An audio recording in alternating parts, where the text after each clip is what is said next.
He thought she was just another easy target, a woman he could push around with his badge.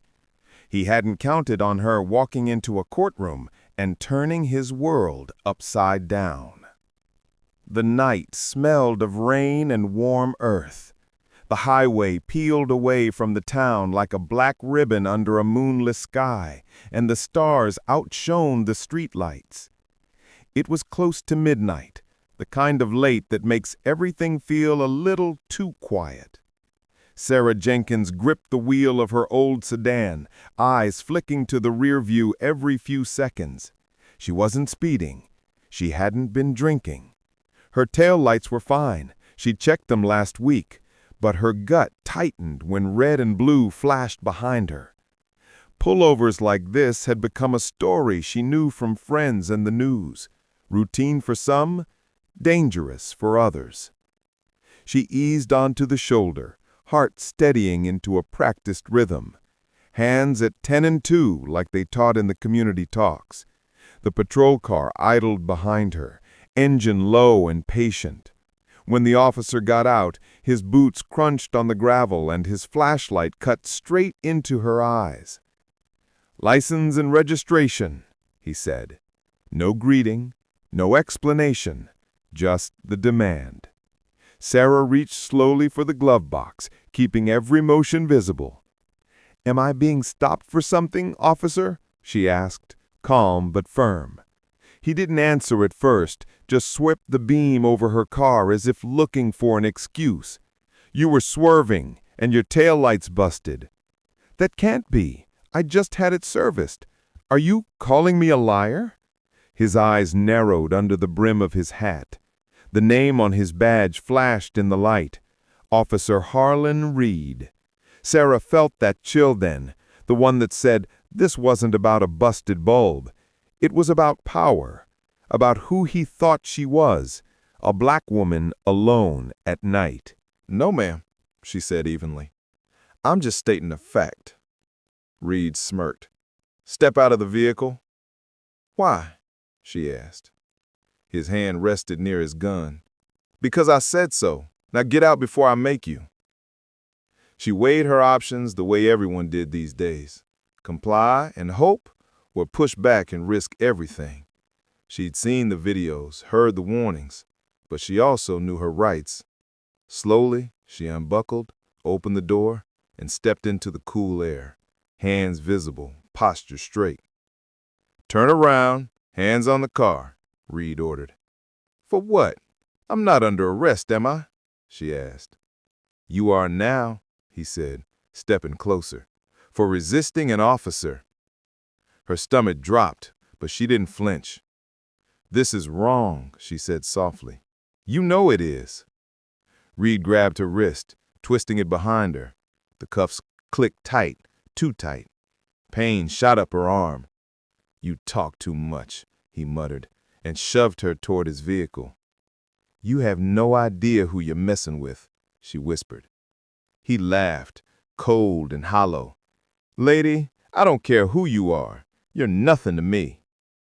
He would care, though, very soon. The back of the patrol car smelled of stale sweat and cheap air freshener.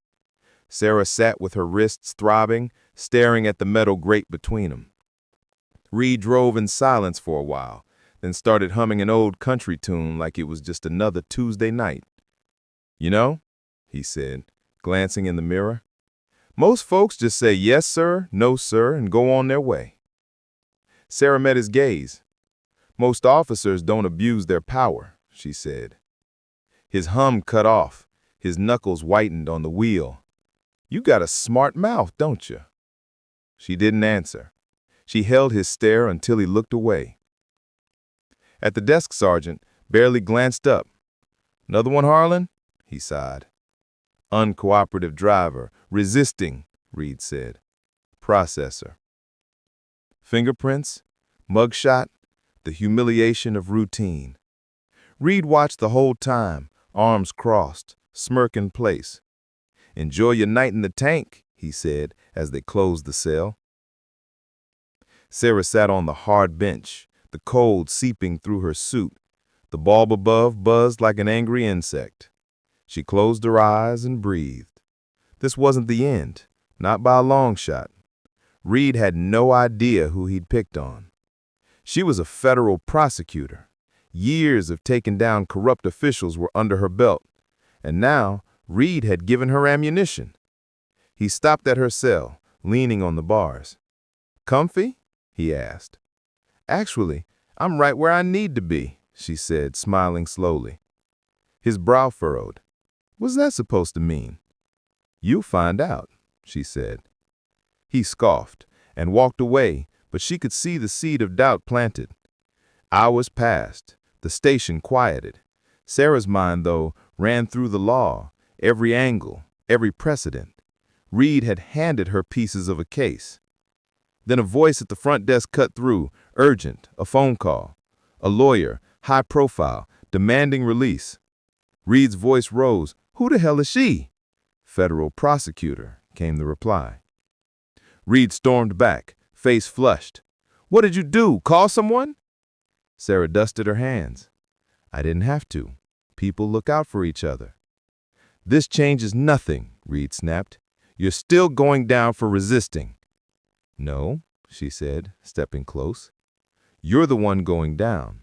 For false arrest, abuse of power, civil rights violations. Maybe more."